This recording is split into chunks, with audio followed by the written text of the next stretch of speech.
Hi అండి. ఇవాళ నవరాత్రులలో 5వ రోజు నేను మా చెండికి ఇవాళ నైవేద్యం పెడుతున్నాను. కొబ్బరన్నం, కోకోనట్ రైస్ అనమాట. కొబ్బరి పాలతో కూడా చేస్తారు, కానీ నేను గ్రేట్ చేసి చేస్తున్నాను. మా ఇంట్లో అందరికీ ఇలా గ్రేట్ చేసిందే నచ్చుతుంది. దీనికోసం నేను ఒక కొబ్బరికాయ తీసుకొని దాన్ని ముక్కలు చేసి మిక్సీలో వేసి కొంచెం బరకగా గ్రేట్ చేశాను. అది పక్కన పెట్టుకొని ఇంకొక కుక్కర్లో ఒక కప్పు రైస్ తీసుకున్నాను. దాన్ని 2 టైమ్స్ వాష్ చేసి ఏ కప్పుతో అయితే రైస్ తీసుకున్నానో అదే కప్పుతో 2 కప్పులు వాటర్ పోసాను అనమాట.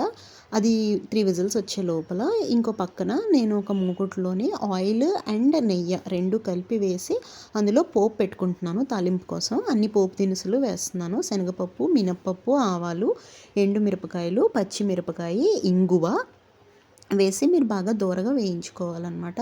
ఇది మీరు ఫ్రై చేసేటప్పుడు బాగా చూసుకోవాలండి, ఎందుకంటే మాడిపోవడం కానీ రెడ్గా కానీ అవ్వకూడదు. ఇందులోనే మనం కోకోనట్ గ్రేట్ చేసింది కూడా వేసి దాన్ని ఫ్రై చేస్తాము, కాబట్టి ఓవర్గా ఫ్రై అయిపోకూడదు అనమాట.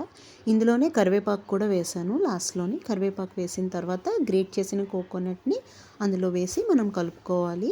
మధ్య మధ్యలో ఒక 2 to 3 డ్రాప్స్ ఆఫ్ నెయ్యి వేసారనుకోండి, మీకు మంచి అరోమా వస్తుంది.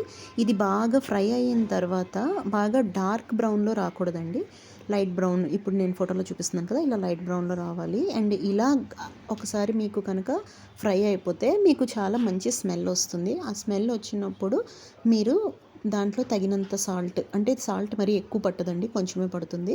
సో తగినంత సాల్ట్ అనేది మీరు వేసుకొని ఇంకొకసారి మిక్స్ చేసుకోండి. మిక్స్ చేసుకున్న తర్వాత అందులో మనం ఆల్రెడీ ముందుగా ఉడకపెట్టిన రైస్ ఉంది కదా, ఆ రైస్ని వేయాలి. ఈ రైస్ మీకు పొడి పొడిగా ఉండాలండి, ముద్ద అయిపోకూడదు ఎప్పుడు కూడాను. సో అంటే దద్దోజనానికి అయిపోయినట్టులాగా ముద్దలా అవ్వకూడదు అనమాట. ఇది కొంచెం పొడి పొడిగా ఉండాలి. సో ఆ రైస్ వేసిన తర్వాత కింద నుండి పైకి ఒకసారి బాగా మిక్స్ చేసుకున్నట్టయితే అంతేనండి, కోకోనట్ రైస్ రెడీ.